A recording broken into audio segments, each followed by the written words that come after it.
Камень с весом 132 килограмма.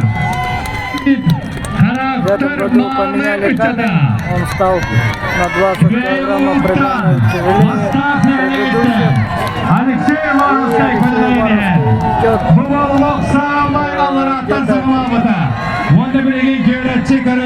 подошел близко.